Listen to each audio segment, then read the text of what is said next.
I never thought I'd be in a position where I'd be telling a story that feels like it came straight out of a soap opera. But here we are.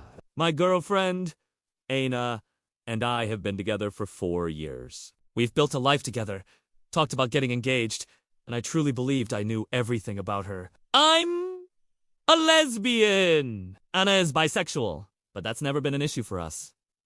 We've always trusted each other. A few weeks ago, Aina started complaining about weight gain. Now, she's thin, athletic, and normally pretty confident in her body. So the way her stomach had started to swell was strange. She got more serious about the gym, started eating healthier. But no matter what she did, that little belly just wouldn't go away. I kept reassuring her that sometimes it takes time, and that she was beautiful to me no matter what. Pregnancy wasn't even on the radar. After all, we're 2 women. But then came the doctor's appointment. She called me afterward, her voice shaky, telling me we needed to talk when I got home. I could tell she'd been crying. My mind immediately went to the worst possible places. I thought she was sick, maybe even terminally ill. By the time I walked through the front door, I was already tearing up, bracing myself for bad news. She sat on the couch, her face puffy from crying, and whispered, "They told me I'm pregnant."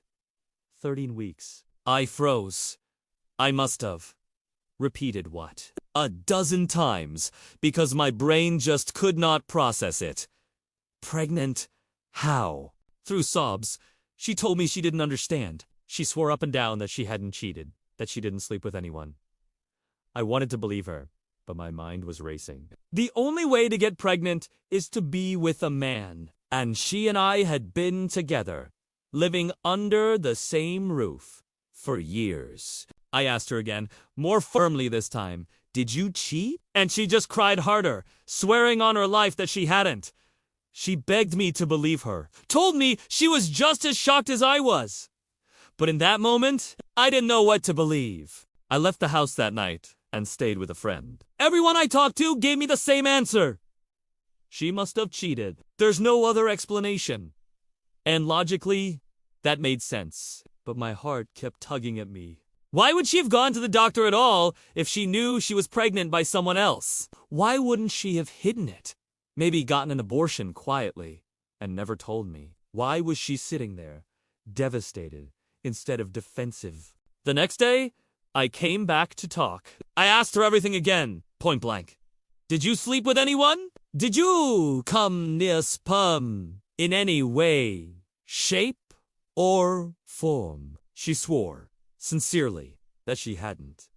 She even said, "I know this sounds insane, but I promise I didn't cheat." Then we got into the details of that doctor's visit. Turns out, they hadn't done an ultrasound. They just took a urine sample, saw the results, and told her she was 13 weeks pregnant. No further testing. When she told the doctor she'd been with a woman exclusively for 4 years, he brushed her off, practically implied she was lying, and left it at that. That's when I told her, "We need a second opinion." She agreed and scheduled another appointment with a new doctor. This time, I went with her. Sitting in that exam room as they started the ultrasound, my heart was pounding so loud I could barely hear anything. I was bracing myself to see a tiny heartbeat on the screen and my whole world collapsing. Aina, on the other hand, was strangely calm. And then the doctor turned the screen toward us and said, "You're not pregnant." Relief washed over me, but almost instantly, the doctor's tone shifted. Because while she wasn't pregnant, there was something else. A mass on her ovary? They explained that false positives on pregnancy tests can happen when certain cancers produce similar hormones. That swelling in her stomach? Not a baby. A tumor. Stage 1 ovarian cancer. I didn't even know how to feel. Part of me wanted to break down crying with relief that she hadn't cheated, that she wasn't secretly having someone else's baby. But the other part of me was terrified. Because now we were facing something much bigger. A fight for her health, maybe even her life. Aina, through her shock, tried to make light of it. She even joked, "Guess I'm not carrying the Messiah after all." But beneath that joke, I could see the fear in her eyes. We left that appointment holding hands, both of us silent for a long time. Then she whispered, "I told you I didn't cheat." And I believed her. Since then, our lives have been turned upside down. There are more appointments ahead, treatments, and difficult choices we might have to make about her future fertility. The engagement we're planning? The family we dreamed of? It's all been put on hold. But I know one thing for certain. I'm not going anywhere. I don't know what the future holds, but I do know this. I almost let doubt destroy the best thing in my life. And instead, I'm learning that sometimes the truth is stranger than fiction.